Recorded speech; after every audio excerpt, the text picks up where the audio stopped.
இந்த வீடியோ இப்போ தான் நீங்கள் ஃபர்ஸ்ட் பார்க்குறீங்க அப்படின்னா இந்த வீடியோ சீரீஸ் வந்து எப்படி இருக்க போகுது அப்படிங்கிறத வந்து நான் சொல்லிடுறேன். ஃபர்ஸ்ட் ஒரு கிராமர் பார்ட் இருக்கும். ஃப்ரம் த பேசிக்ஸ்லேருந்து நம்ம கற்றுக்க போகிறோம். ஸோ ஒரு கிராமர் பார்ட் இருக்கும். அது வந்து உங்களுக்கு தெரியும் அப்படின்னா நீங்கள் அதை ஸ்கிப் பண்ணிவிட்டு நெக்ஸ்ட் டங் ட்விஸ்டர் பார்ட்டுக்கு போயிடலாம். அப்படி இல்லைன்னா கிராமரையும் கற்றுக்கணும். Second part is tongue twister.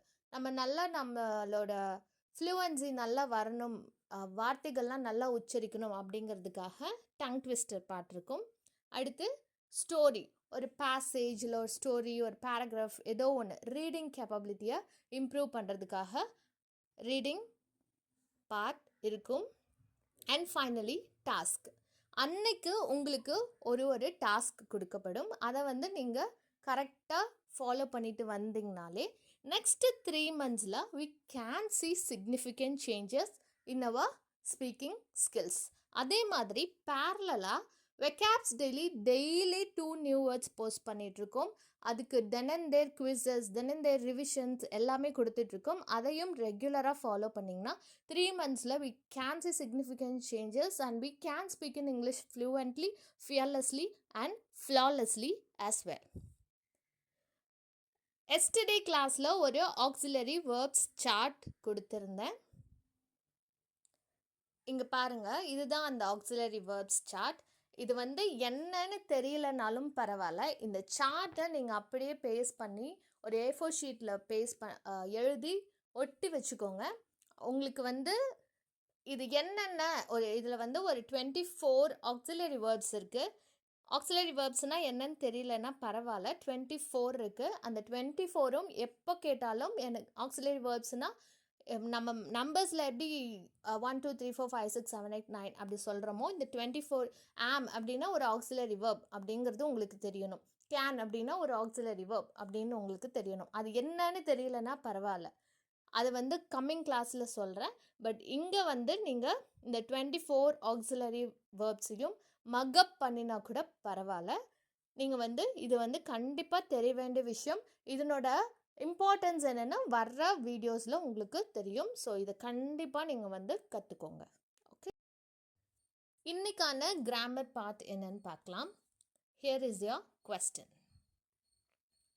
How many parts of speech are there in English grammar? உங்களுக்கு ஆன்சர் தெரியும் அப்படின்னா இந்த கிராமர் பார்ட்டை நீங்கள் ஸ்கிப் பண்ணிவிட்டு நெக்ஸ்ட் பார்ட்டுக்கு போயிடலாம். இல்லை அப்படின்னா you please wait and learn.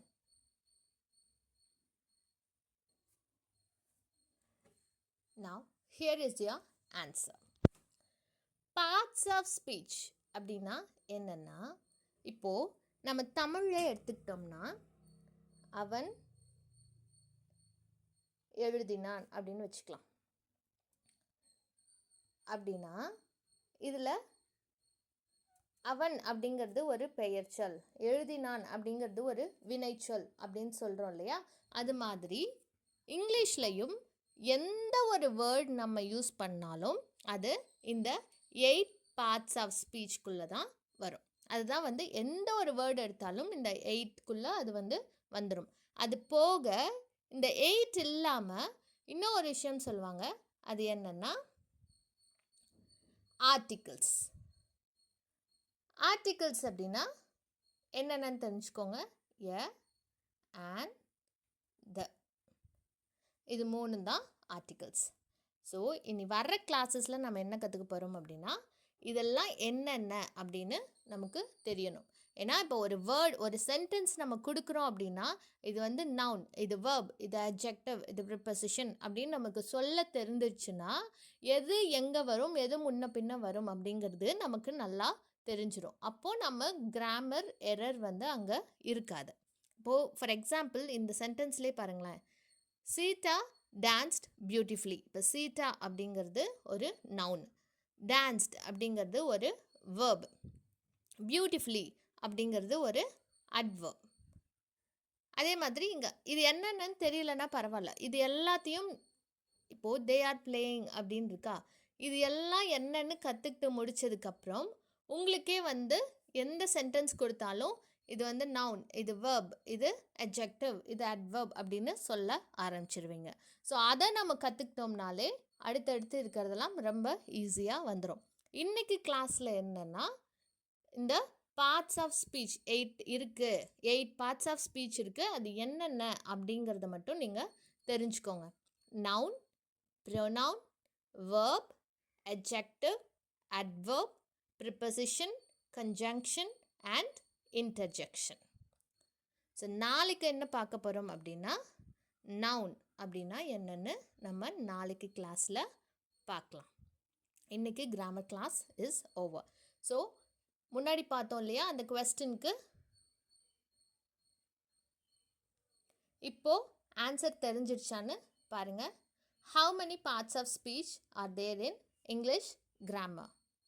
இப்போ நம்ம பார்த்துட்டு வந்தோம் இல்லையா. So now you can say that there are 8 parts of speech.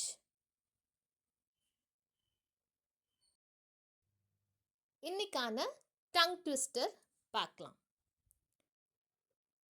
A big black bug bit a big black bear. இதை வந்து 5 times ரிப்பீட் பண்ணுங்கள். A big black bug bit a big black bear. A big black bug bit a big black bear. A big black bug bit a big black bear. A big black bug bit a big black bear. A big black bug bit a big black bear. So இந்த மாதிரி கொஞ்சம் கொஞ்சமாக ஸ்பீடையும் improve பண்ணி சொல்ல பாருங்கள். எங்கேயாவது உங்களுக்கு கொஞ்சம் வரல அப்படின்னா கொஞ்சம் ஸ்லோ பண்ணி பார்த்து ஃபஸ்ட்டு சொல்ல பழகுங்க. அதுக்கப்புறம் பார்க்காம ஒரு 5 times ட்ரை பண்ணுங்கள். இந்த மாதிரி நம்ம ரெகுலராக பண்ண நமக்கு ஆர்டிகுலேஷன் நல்லா கிடச்சிரும். எல்லா வேர்ட்ஸையும் ஈஸியாக நம்ம வந்து உச்சரிக்கலாம். உங்கள் ஃப்ரெண்ட்ஸ் கிட்ட கூட ட்ரை பண்ணலாம். உங்கள் மேம் கிட்ட போய் சொல்லலாம். இந்த மாதிரி have some fun with your friends and your family members as well. இது வந்து நல்லா work out ஆகும். So here is the tongue twister part. Okay. Now let us look into our story part. இது வந்து என்னன்னா the thirsty crow. ஆல்ரெடி நமக்கு தெரிஞ்ச story தான். இந்த பார்ட் வந்து எதுக்குன்னா நல்ல ரீடிங் கேப்பபிலிட்டியை இம்ப்ரூவ் பண்ணுறதுக்காக தான். ஸோ ஒரு சைலண்ட்டான அட்மாஸ்ஃபியரில் உட்காந்துட்டு நல்லா கத்தி ரீட் பண்ணி பழகுங்க. Okay, pause the video now and start reading the story and after that I will read it out for you. Okay, now let me read the story. The Thirsty Crow. After flying a long distance, a thirsty crow wandered the forest searching for water. Finally, he saw a pot half filled with water. He tried to drink from it, but his beak wasn't long enough to reach the water inside. He then saw pebbles on the ground, and one by one he put them in the pot until the water rose to the brim. The crow then hastily drank from it and quenched his thirst. இங்கே ப்ளூவில் கொடுத்துருக்கிறதுலாம் கொஞ்சம் difficult to understand words மாதிரி தெரியும். உங்களுக்கு தெரியலன்னா நான் சொல்கிறேன். So thirsty crow story எல்லாருக்குமே தெரியும். வாண்டட் அப்படின்னா அலைகிறது, அங்கே இங்கேயும் அலைஞ்சிட்டு வந்திருக்குள்ள அந்த காக்கா, அதான் வாண்டட் அப்படின்னு யூஸ் பண்ணியிருக்கோங்க. பிரிம் அப்படின்னா என்னென்னா விளிம்பு, அந்த பானையில் இருக்கும் இல்லையா, அந்த விளிம்பு வரைக்கும் தண்ணி நிறைஞ்சிச்சு. அதுக்கப்புறம் hastily it drank the water, அவசர அவசரமாக அந்த தண்ணியை குடித்து அதனுடைய தாகத்தை அடக்கி கொண்டது அப்படிங்கிறது தான் இதனுடைய அர்த்தம். அண்ட் பெபிள்ஸ் அப்படின்னா ஒன்றும் இல்லை, கூழாங்கற்கள் சொல்லுவோம்ல, அதுதான். So that's all about the story. What you think about the story அப்படின்னு ப்ளீஸ் இந்த ஸ்டோரிக்கு என்ன மாரல் அப்படின்னு நீங்கள் கமெண்ட்ஸில் போஸ்ட் பண்ணுங்கள். ஓகே,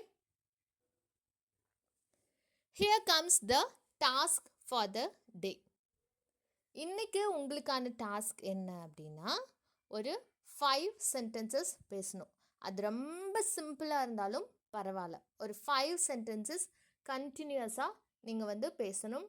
ஒரு மிரர் முன்னாடி போய் நின்றுட்டு பேசணும். அப்படி இல்லைன்னா ஒரு உங்களுடைய கேமரா ஆன் பண்ணிவிட்டு இந்த 5 sentences பேசுங்க. உங்களால் எங்கெங்கெல்லாம் வந்து நீங்கள் பாஸ் பண்ணுறீங்க, பேச முடியல அப்படின்னா ரிப்பீட்டடாக அன்னைக்கு நாள் ஃபுல்லாக நீங்கள் வந்து ட்ரை பண்ணி பாருங்கள். அப்போ தான் உங்களால் வந்து அந்த ஓகே உங்களுக்கு உங்களுக்கு தெரியும் இல்லையா உங்களோட லெவல் ஆஃப் இங்கிலீஷ் என்னவா இருக்குது, உங்களுக்கு வந்து அந்த சாட்டிஸ்ஃபேக்ஷன் வந்துருச்சு, ஓகே நான் 5 சென்டென்சஸ் இன்னைக்கு கம்ப்ளீட் பண்ணிட்டேன் அப்படின்னு நீங்கள் நினைக்கிற வரைக்கும் அன்றைக்கி ஃபுல்லாக ஒரு 5 சென்டென்சஸ் நீங்கள் வந்து ரெகுலராக பேசிக்கிட்டே இருங்க.